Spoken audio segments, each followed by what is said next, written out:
बड़ी खबर हम आपको अमरोहा से बता रहे हैं। अमरोहा के गांव मसूदपुर निवासी उस्मान अली इन दिनों परेशान दिखाई देते हैं। वजह है कि उनकी जोया अमरोहा रोड स्थित करीब 1.5 बीघा विरासत में मिली ज़मीन, जिस पर दबंगों द्वारा गिद्ध दृष्टि लगी हुई है। मेट्रो हॉस्पिटल नवादा के पास स्थित इस ज़मीन को लेकर उस्मान का आरोप है कि गांव के ही छुन्नू और उसके बेटे नवाब, शहजाद, फिरोज, गुड्डू व मोहम्मद रफ़ी जबरन कब्जा करने की कोशिश कर रहे हैं। पीड़ित ने बताया कि उक्त लोग न केवल झगड़ालू प्रवृत्ति के हैं, आरोप है दबंग जेसीबी के जरिए अवैध खनन करते हैं और खुलेआम धमकाते हैं कि पुलिस प्रशासन हमारी जेब में है। उस्मान के मुताबिक दबंग उनकी ज़मीन पर जेसीबी व अन्य भारी वाहन खड़े करते हैं और जब उन्हें 17 मई 2025 को विरोध किया तो उनके साथ मारपीट की गई, जान से मारने की धमकी दी गई। इस पीड़ित का कहना है कि उन्होंने डिडोली थाने में भी शिकायत दर्ज कराई थी, लेकिन अब तक कोई कार्रवाई नहीं हुई। लगातार धमकियां और अवैध गतिविधियों से परेशान उस्मान अली ने जिलाधिकारी से न्याय की गुहार लगाई है। आई सच के लिए ब्यूरो रिपोर्ट। आपका उस्मान अली कहाँ रहते हो? मसूदपुर। क्या मामला करेक्ट आया है, क्या बात? 6 बीघी जमीन है जो अमरा रोड पर हमारी, उससे 2016 में उसके 4 भाग किए गए बराबर बराबर। उसमें से 2 भाग हमारे टाउन बेच चुके हैं और 2 भाग वहाँ पे हैं।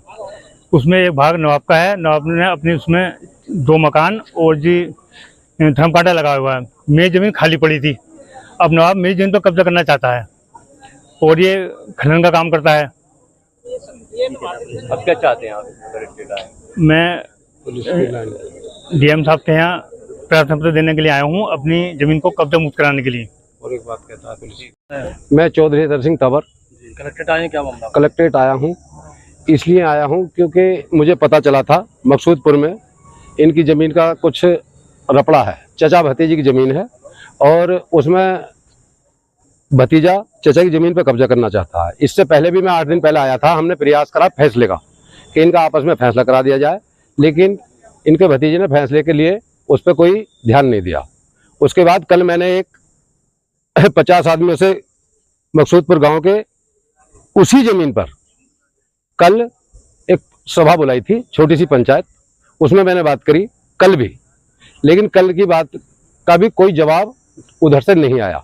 वहाँ लोगों ने एक चीज़ बताई, हमें जो थोड़ा सा दुख होता है वो एक बात है, मैं उसको ज़रूर कहूँगा आपके माध्यम से कि इनका जो भतीजा है नवाब, वो गांव में लोगों से एक कहता है कि पुलिस मेरी जेब में रहती है। देखिए, अगर पुलिस किसी की जेब में रहेगी तो आम जनता का क्या होगा? पुलिस प्रशासन किसी की जेब में नहीं होता। कलेक्ट्रेट के पास में यहाँ से मात्र 1 किलोमीटर की दूरी पर जमीन है और वहाँ आदमी कब्जा कर रहा है, और कब्जा करने के बावजूद अगर इस लाइन को दोहराता है कि पुलिस मेरी जेब में है, तो ये मेरे हिसाब से बहुत गलत है और हम इस चीज़ को सरकार तक भी पहुँचाएंगे। और मैं डीएम साहब से सिर्फ इसलिए मिलने के लिए आया हूँ कि इनके इस जमीन का जो ईमानदारी का है उस पर ध्यान दिया जाए और उस पर कार्रवाई कराई जाए, कड़ी से कड़ी कार्रवाई कराएं। जो असलियत है, हम असलियत चाहते हैं कि इसकी असलियत क्या है, उस पर कार्रवाई करें। धन्यवाद। आपका फैजान आलम, कहाँ रहते हो फैजान? मसूदपुर। कलेक्टेड आए हो, क्या मामला, क्या बात है? जी, हमारे दोनों तहेरे भाई हैं, इनका आपसी जमीनी विवाद है और हमारे जो चाचा हैं छुन्नू, उनका लड़का नवाब इनकी ज़मीन को कब्जा करना चाहता है और इसमें 4 हिस्से थे, जिसमें 2 हम बेच चुके हैं, 2 बाकी हैं। 2 में इनकी आधी आधी, दोनों में नवाब उसको अकेला हड़पना चाह रहा और हम डीएम साहब के साथ पास इसलिए आए हैं ताकि इनका हक इनको मिले और जो जायज़ काम हो वो हो, सच्चाई सामने आए। जय हिंद।